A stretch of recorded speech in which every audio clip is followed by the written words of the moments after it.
Hello everyone and welcome to Sinful Gaming. I hope you're all doing well, I hope you're all staying safe, and most of all, I hope you're all fighting that war against the Grey.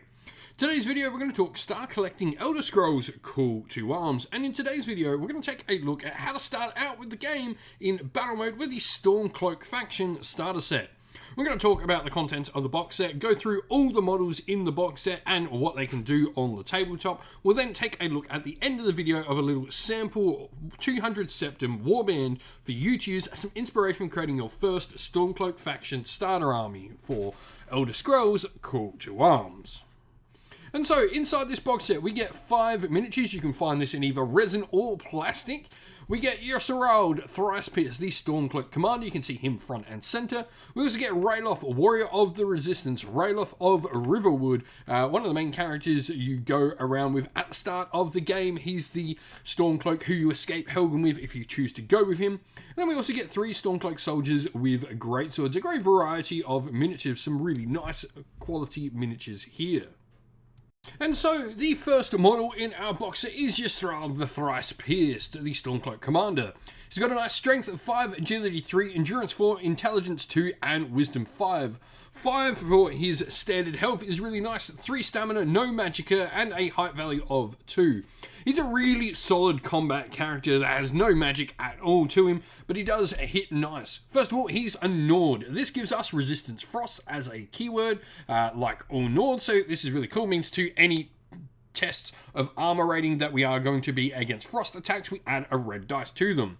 We then follow the path of might, so this means we're going to have our party generally following that path as well. Skill-wise, he's got one-handed, two-handed for a nice variety of weapon options for the model. Block as well, so you can go sword and board.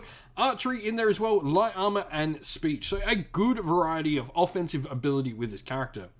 Now, his perks are Intimidation and Windwalker. First of all, Windwalker, this model gains the Regenerate Stamina keyword while it has light armor equipped to its body slot. And then he's also got the Intimidation for his speech, which is, as a special action, this model becomes terrifying until the end of the round. On top of that, Ysurald also has his own special ability called the Strong Survive, where faction followers within 3 inches of Ysurald reduce the stamina point cost of their power attacks by -1. Really cool if you've got great weapon wielders around him with their cumbersome weapons. And so then we have a Rayloff, Warrior of the Resistance, Rayloff of Riverwood. He's got a base strength of 4, agility 4, endurance 4, intelligence 3, and wisdom 4. 4 health, 3 stamina, no magicka, and a height value of 2 once again. He's a really solid sort of middling hero for your force. He's a Nord, so like Ysurald, he's going to get resistance frost, but he comes from the path of shadow instead. This opens up for some different options if he becomes the leader of your force. Now, his skills include one-handed, block, and archery. He doesn't get two-handed like Ysurald, so can't have any big two-handed weapons, but he does get lockpicking and sneak, and retains light armor like Ysurald as well. Now, he's got his own special abilities as well. First of those is going to be his fighting stance ability. This is an ability that works off of his one-handed ability that adds a green to melee attack rolls when he's equipped with one-handed weapons when spending a ready token. He then also has Ranger, which is a nice ability as well. This comes from his archery skill, where when he is engaged, the model may exchange his equipped bow for another weapon in his inventory for a free action. So he can drop the bow and go with sword for free. Really solid stuff, like makes it so, you know, you can't just tie him down. He's not going to bow. He's not having to spend out things. He can get all those auto hits in. And then lastly, we have our Stormcloak soldiers with greatswords. Now, these are some of the followers we get for the party. So we have a strength of 4, agility 3, endurance 4, intelligence 2, and wisdom 3. So really offensive followers here. 3 health, which is really solid. No magicka, but 2 stamina and a height value of 2 again. Once again, they are Nords, so they get resistance frost like the rest, and they also follow the path of might.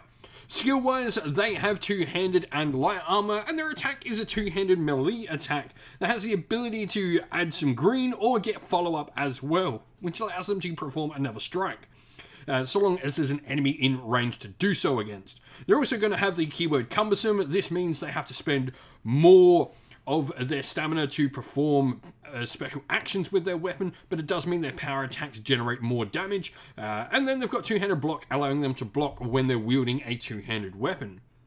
On top of that, their armor rating is a nice, solid, decent yellow as well. But these all round are a pretty solid fighter, especially for the 20 septims you're paying for them. And so here we have our 200 septim warband using all the miniatures inside our Stormcloak starter box set. Now we've got Rayloff, Warrior of the Resistance, in here. He's gone with a hunting bow as a nice ranged weapon option for him. This has the potential to be a green and red at the short range of 20 and can get some pierce on the weapon as well. He's then got a Skyforged sword, which is going to give him green-red with the potential to even restore his own stamina or add yellow damage to his weapon. And then for armor, we've gone with the Stormcloak Cuirass, which has given him a yellow with the potential for more yellow if he can roll the helmet on the dice. We've then given him a potion of minor healing, allowing him to heal a yellow dice worth of health, and we've got a weak health poison on him as well, which is a one use. You discard the card when performing an action with non-bound weapon. If the target suffers any damage, you assign a poison token to them. We then also have Yisrael, who is going to be our champion. He's just a little bit more survivable than the Rayloff, generally works better as a champion. He's got the Skyforged War Axe as his weapon, which can do a green-red for damage, but also get bleed in there. And then his armor is going to be the Stormcloak Officer armor, which will give him a red armor rating with a potential for more yellow if the Oblivion symbol is rolled. He's then got a potion of minor healing and a potion of minor stamina as well. Lastly, we have 3 Stormcloak soldiers with great swords. This puts us at a perfect 200 septims for the warband. Really fun style warband to play around with your Stormcloaks. If you've been playing the Elder Scrolls Call to Arms, if you've been playing with the Stormcloaks, let us know how you've been going and what you would do with this box set down in the comments below. And so that's the end of the video. Thank you for watching. We hope you enjoyed it. If you did, please don't forget to leave a like and subscribe to the channel if you haven't already.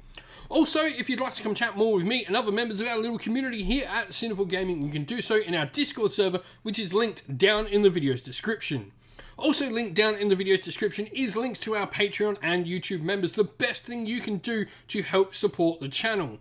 If you'd like to help support the channel, you can do so via those links in the video's description. As a special thank you as well to everyone who does, we'd like to give you all a shout out. So thank you to our Patreons: Christian Weir, Soren, Kenny Lyle, Alderon Shot First, Andrew Bowen, Nathan Fee, The Rising Ape, Cure Dynamic, Anthony B, JJ Austrian, Average Wargamer, Domir, Mark Harvey, James Cater, Derek, and Bloobs.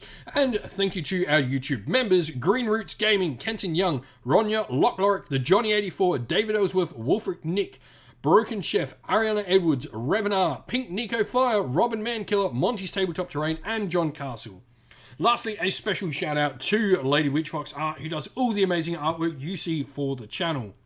That's it for the video. As said, don't forget to like it, subscribe, and we'll see you all again next time. Stay safe, stay well, and most of all, keep fighting that war against the Grey.